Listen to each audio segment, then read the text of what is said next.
What do we mean by urinary tract infection? The infection that is confined to the urinary tract, that can involve the urine or the kidney. And what do we mean by sexually transmitted infection? The infections that are transmitted through the sexual route, and the disease that is occurring via sexually transmitted infections are called sexually transmitted disease. Now, before going on to the treatment of the urinary tract infection, let us learn something about the urinary antiseptics. Now, urinary antiseptics basically are antimicrobials that attain high concentration in the urine with lower concentration in the blood and the tissues and other tissues. As a result, they being predominantly concentrated in urine, they are used to treat only urinary tract infection, having minimal side effects because the concentration in the blood and the tissues are lower.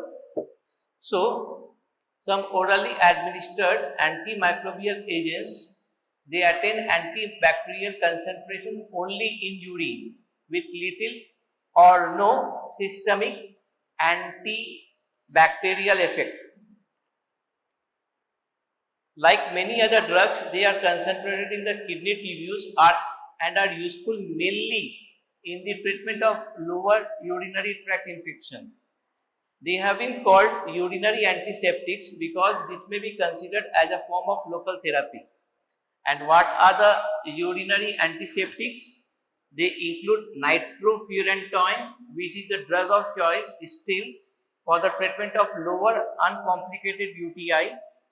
They include Methenamine, that is rarely used nowadays, and also nalidixic acid. Now, coming to the Nitrofurantoin, basically it's a bacteriostatic antimicrobial agent, urinary antiseptic, becomes cidal at higher concentration or when the urine is acidic in nature. Why? Because at acidic urine, it becomes more effective. Many gram-negative bacteria are susceptible to the Nitrofurantoin, but due to the growing resistance, its activity is largely restricted to the E. coli nowadays. Resistance to Nitrofurantoin does not develop during continued therapy. No cross resistance has been noted with other antimicrobial agents. And how does it act? Basically, the organisms which are susceptible, they reduce Nitrofurantoin to the reactive intermediates which cause damage to the DNA and hence antibacterial effect. Now, Nitrofurantoin is well absorbed orally, rapidly metabolized in liver and other tissues. Less than half is excreted unchanged in urine. Plasma half-life 30 to 60 minutes. Probenecid inhibits its tubular secretion and hence the concentration of Nitrofurantoin in the urine decreases in presence of probenecid and its antibacterial efficacy declines. Again, renal excretion of the drug in azotemic patient, in renal failure patient, is decreased. As a result, the drug is contraindicated in renal failure, also in pregnancy and neonate. The commonest side effects with the drug are gastrointestinal, mostly nausea, abdominal pain and diarrhea. Again, liver damage and pulmonary fibrosis on chronic use can be noted. Peripheral neuritis on long-term use. Hemolysis can be noted in G6PD deficient patient. Urine of patient taking Nitrofurantoin turns dark brown on exposure to air. Now, it is the drug of choice right now for the treatment of the uncomplicated lower UTI. It is also used for this long-term suppressive therapy for chronic prophylaxis in patient of recurrent cystitis, in patient of on catheterization, or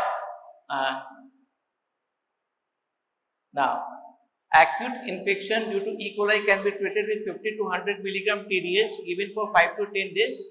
It should not be used for more than 2 weeks at a time. Coming to the next drug, methenamine, also called hexamine, is basically hexamethylene tetraamine.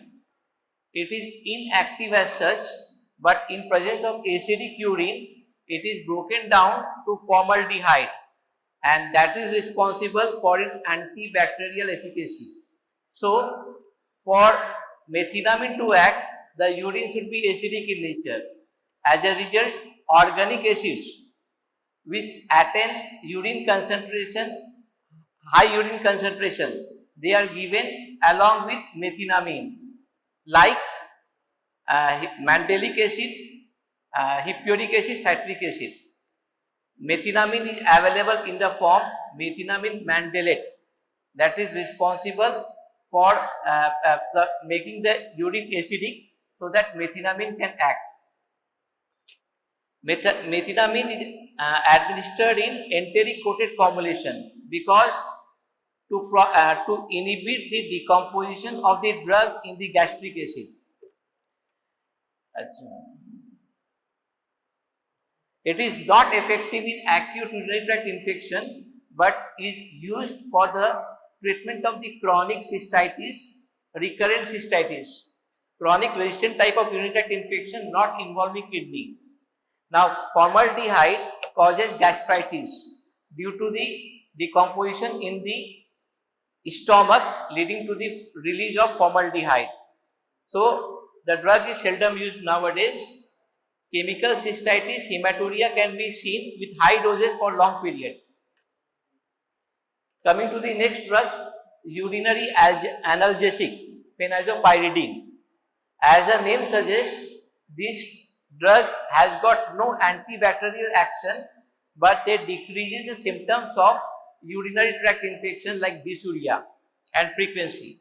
So, it is an orange dye which exerts analgesic action in the urinary tract and affords symptomatic relief of burning sensation, dysuria and urgency due to the cystitis or the lower urinary tract infection. It does not have any antibacterial property. Side effects are nausea and epigastric pain. Now, with this knowledge, we are coming to the urinary tract infection. Now, how we define urinary tract infection? How we can say that the patient is suffering from urinary tract infection?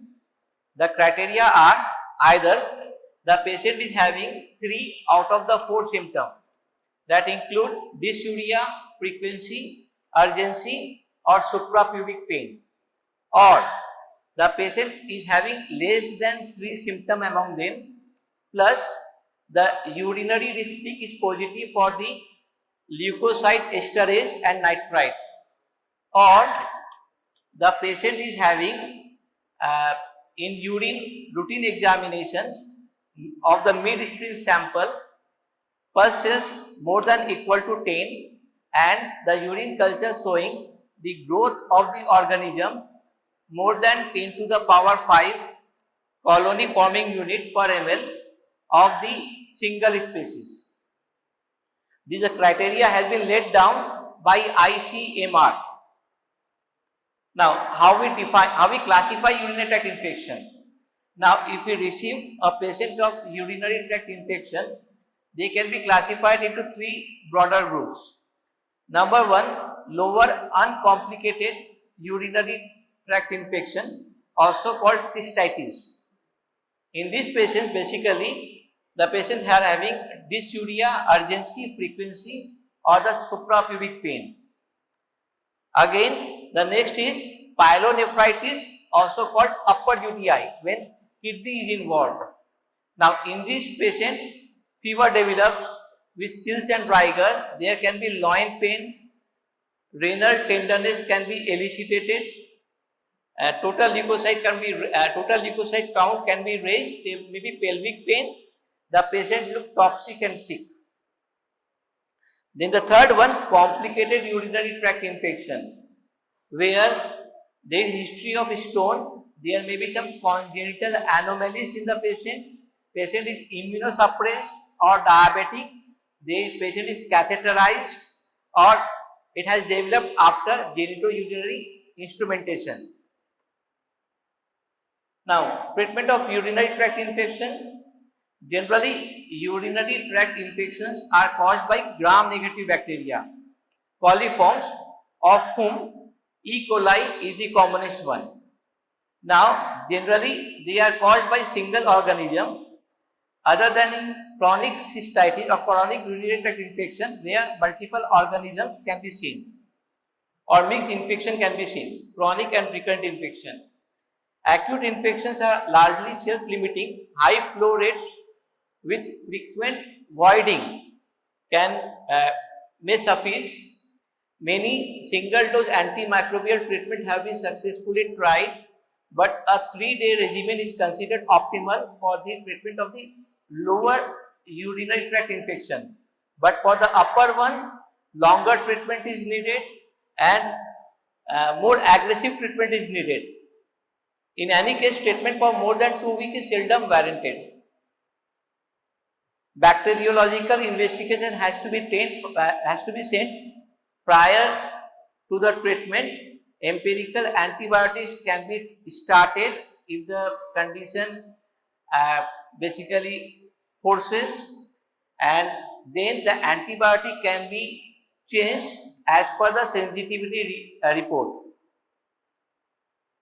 Now, the least toxic and the cheaper antimicrobial agent should be used just long enough to eradicate the pathogen. It is advisable to select a drug which does not disrupt normal gut and perineal flora. Now, treatment guidelines as per the Indian Council of Medical Research. Symptomatic treatment in UTI, we should encourage plenty of fluid intake.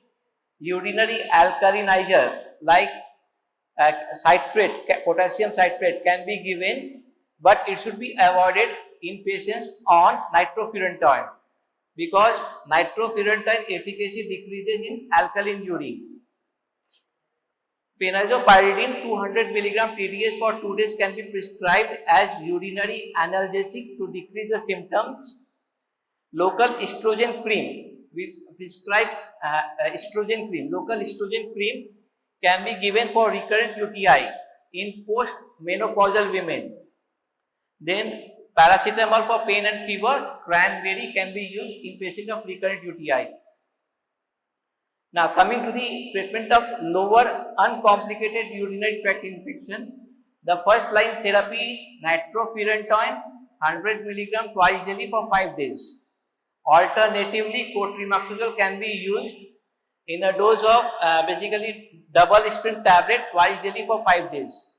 Urine culture should be collected before starting the empirical antibiotic, and the antibiotic is to be changed as per the sensitivity report. Coming to the acute pyelonephritis, the treatment of choice is Penicillin tazobactam 4.5 gram IV 6 hourly for 7 to 10 days. Alternatively, carbapenems like ertapenem can be given. Cefoperazone sulbactam can be used.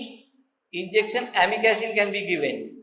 Urine and blood investigation should be sent prior to starting of the empirical antibiotic. UTI in pregnancy, generally urine culture should be sent in every antenatal visit, and for asymptomatic bacteriuria or for the treatment of cystitis, nitrofurantoin can be used 100 mg BD for 5 to 7 days. Alternatively, cephalexin, cotrimoxazole can be used. Urine culture should be rechecked after 7 days to check the clearance of UTI.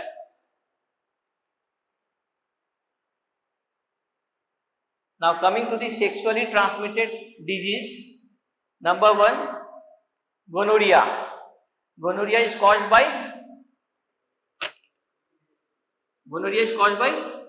Neisseria gonorrhea. So, basically, it has got in the uncomplicated gonorrheal infection involving the urogenital tract or the rectum or the pharynx. The drug of choice is ceftriaxone 500 mg intramuscular single dose. When the body weight is more than 150 kg, it can be increased to 1 gram single dose.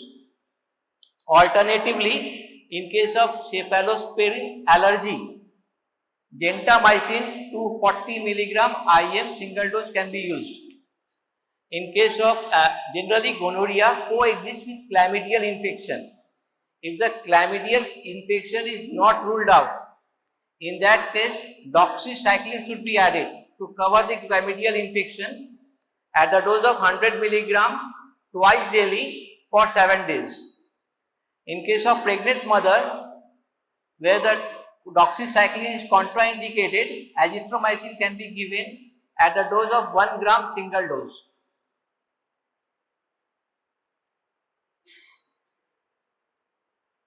Coming to the syphilis. Now syphilis is caused by Treponema pallidum.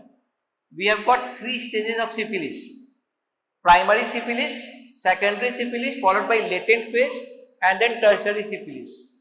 In the primary syphilis, patient develop basically genital ulceration.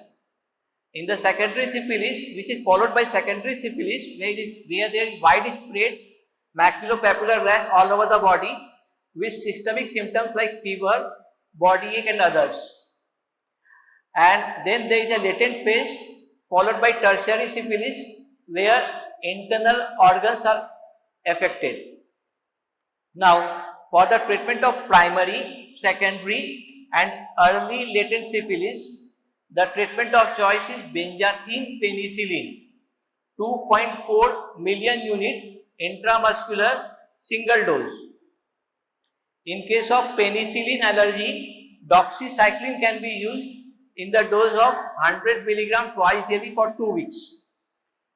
For the latent syphilis, tertiary syphilis or syphilis of unknown duration, benzathine penicillin is used in a dose of 2.4 million unit given weekly dose for 3 weeks.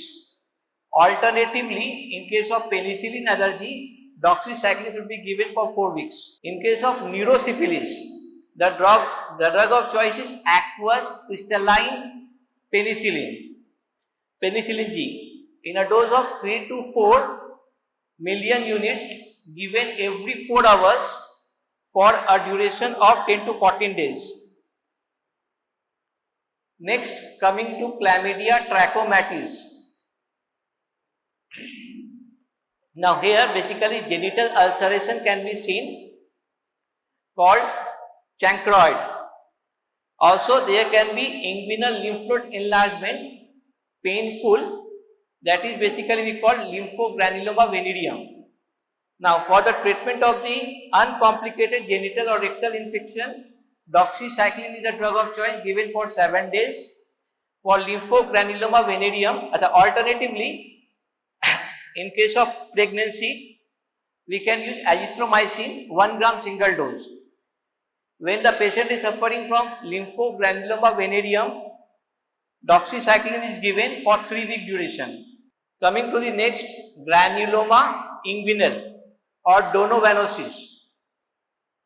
Here basically genital ulceration occurs. So azithromycin is given 1 gram orally once a week for 3 weeks or 500 milligram daily for 3 weeks. Alternative treatment, doxycycline, cotrimoxazole and erythromycin can be used for 3-week duration. Coming to the chancroid caused by Haemophilus ducreyi. Now, azithromycin 1 gram single dose, alternatively ceftriaxone, ciprofloxacin, erythromycin can be used. Coming to genital herpes simplex infection caused by herpes simplex virus 1 and 2. Now here antiviral drug acyclovir, famciclovir and valacyclovir can be used. The dose of acyclovir is 400 milligram TDS for 7 to 10 days. Now when there is recurrent genital herpes infection, at the beginning of the infection only, the drug can be utilized to decrease the severity and shorten the episode. Acyclovir 400 mg 3 times a day for 5 days. Now, when there is recurrent infection for frequent outbreaks, healthcare worker can give suppressive therapy so that recurrences can be decreased. Where the acyclovir is given 400 mg twice daily to be continued.